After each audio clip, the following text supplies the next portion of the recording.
Hello, everyone. Welcome to a small walkthrough of the assignment two for our second week of CSC281.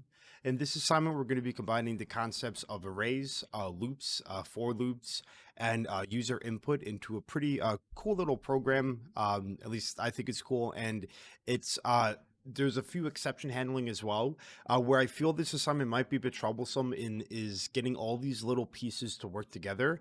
You might have a pretty good understanding of each on their own, but trying to combine them to operate together will be a little bit difficult. So please take advantage of the lectures of my email and office hours as well. I did provide us a pretty solid template file to get started. I won't leave us in the dark with everything. In this video, I'll go into more detail about what to expect. And I really want to show off how you can actually do this exception handling in a certain way, especially because there's a little like kind of trick that we need to understand in order to actually continue with our code. And I'll show you some errors and stuff of that as well. Before we look at the code, this assignment essentially is going to be a user being able to build an array using the console, and then you're going to be able to use minimum and maximum functions that you're going to have to create for the user to output. So essentially, what you want your program to start out with, and what I would do at the start, is to prompt the user to enter in a size of the array, and then after they enter in that size, you're going to want the user to put in integers to make sure that they put them in there. So essentially what should be happening here, if we take a look at Paint, apologies for the drawing styles here. So if I go ahead and I say my array size is going to be 5, after that, my program should then go ahead and like output on the console a message that says, hey, put in something, and then I'll pay, okay, put in 1, and then a 2, and then maybe the user wants to enter in a 32. And so essentially on this side over here, what my array should be becoming is something like this programmatically while I'm doing it. But you might encounter an error where I might put in test into your code, or maybe a Boolean, or maybe I'll put in something that isn't an integer. And again, input values such as doubles, they're technically not integers, although they're both numbers. So if I put in 50.5, this cannot go into an integer array, right? Because only ints can go into an integer array, and 50.5 is a double. So if I put in any of these, your code should be able to snag this error and say, hey, listen, you put in something that isn't an integer. Here's an error message. And now what I want your code to do is to return back and pretty much say, okay, well, now I told you the error message, go ahead and put in a 4, and your 4 should go into the 4th index. So you're also going to have to use an index manipulating variable to make sure that you don't skip this 4. So essentially, if the user enters an error in here and then they put in a 4, your code should not do something like this where this becomes a 0 and then the next one is a 4. Your error message should maintain the position of the index that you're currently on and then be able to return to it after it. So we don't want that to happen with what happened up there. Fix this up. What we want to happen instead is for this to become 4, and then maybe this becomes 5. Now, after you go ahead and you have this all finished and done, you have your array out there. I would like your code to go ahead and prompt the user with a message. I say it here as well. Your program should go ahead and output the array to the user in a readable format. You can use a built-in method, toString, if you're able to get that to work to output the array, or you can make a for loop to go ahead and say, hey, or while loop, whichever one you prefer, to go ahead and output the message to the console to say, this is what your array is made of. Excuse me. After you go ahead and you output that message, you are then going to ask the user to either do 3 different prompts. The first prompt is going to find the max of an array that's given, or of the array that they just created. So in our scenario here, the max would be 32. And then the second one will be go ahead and find the min of the array. So in this one, it will be 1. Now, you're going to want to make sure that this is also using user input, and make sure that you can, let's just say the user asks to do a minimum, then a maximum, and then a minimum again. You're going to want to allow for that. So the third option of this is going to be an exit code. So if the user enters in 0, most likely they can exit the program, and then you'll be finished up with the assignment. I went ahead and I showed in each of these steps here an example output. So for the first one up here, the enter the size of the array will be 5. For your second one, it will be right here. You can see here, I went ahead and I have my numbers here. And then in this third one right here, you can see that I asked user with prompts, hey, press one. You can do a min or max. It doesn't matter the order of this as long as you get the concepts down. Press one to find a min. And then I type in one. And then the min value in your array is one. Let's just double check if this is right. Yep, I have my one right there in my array. So that's my minimum value.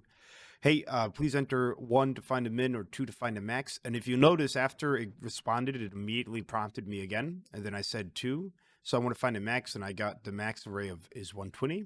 And then it says, please enter one again, two to find a max, or zero to exit. And once I typed in zero, it exited the program. You can see here I have no more prompts.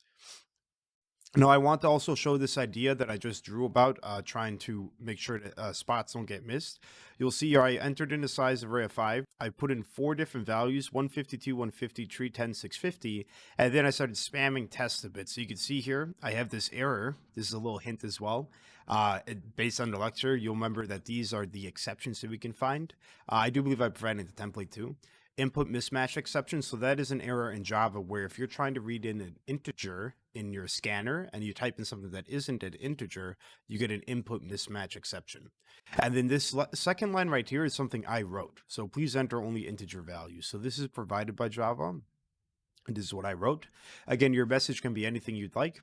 After you went ahead and you have these two values set up, I went ahead and I put in a 12. And you'll notice down here, nothing changed in my values of my array. They all stayed at 4, so essentially it was frozen at this last index until I put in a 12, and then it was good to go. And then it continued there. So I want to go ahead and actually run this code for us here. If I play it one more time, this is the solution code. I can type in a 5. I'll do 129, 123, 69, 123, and then 599. And then you can see here I have my 5 different values. I can put it in a 1. Sorry, my dog's barking. And then I can put in a 2 as well. And then I can put in another 1 for right now. You can see here I have my 123 again. I can put into 2, and then it returns me to 599. I can put in a 0 to exit. Now, I want to talk a little bit about the template that is provided for us. So you can see here that in the very first line of code, I created the scanner class for you, and I also imported the 2 specific ones. So those are a few little hints for the rest of the later code. After this, I actually provided you guys I provided everyone the full the code to print out the size of the array. This is one way I did it. You are more than welcome to go ahead and use it a different way. And there's a little hint right here. I created a new array for you, but the size is at 0. So double check what the size should be. This yellow underline might give it away a little bit.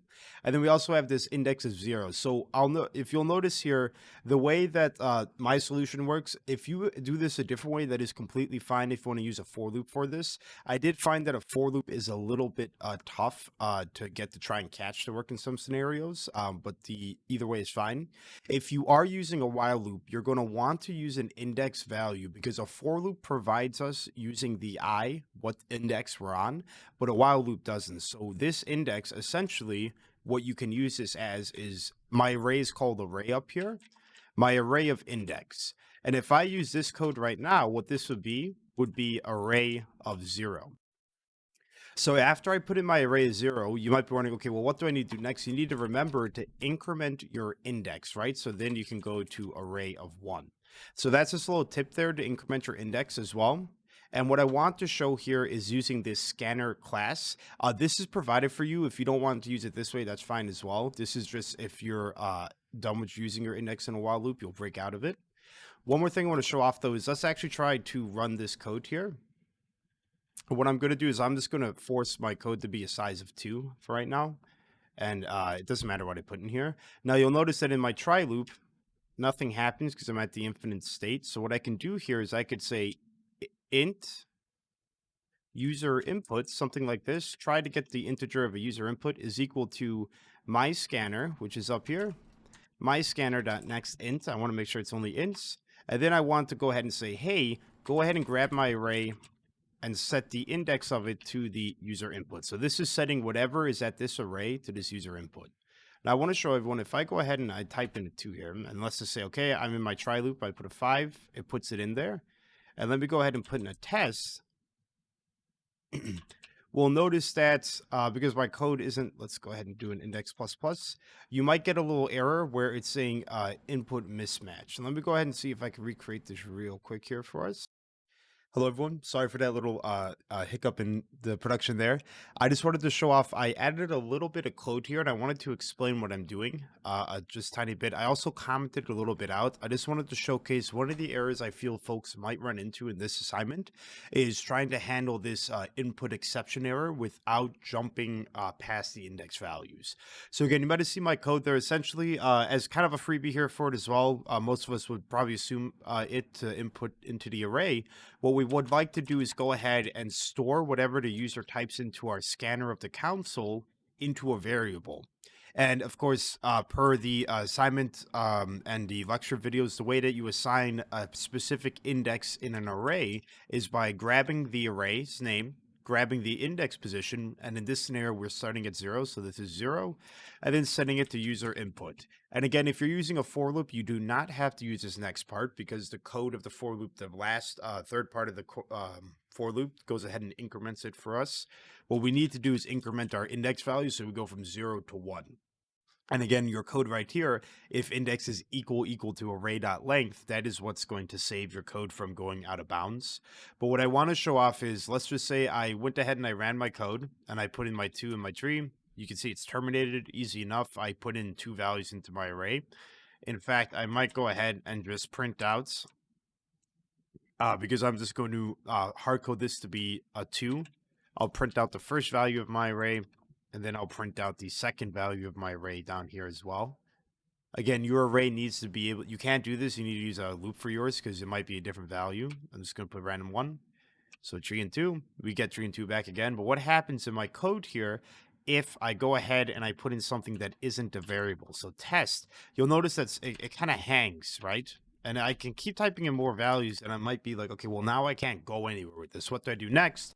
Well, why don't we try printing out this E over here? We just said, okay, well, if I go ahead and print out this exception that occurs over here, I would like for it to output something for me to work with. If I put in a 2 and then a test, you'll notice you get this crazy output where it just keeps going on.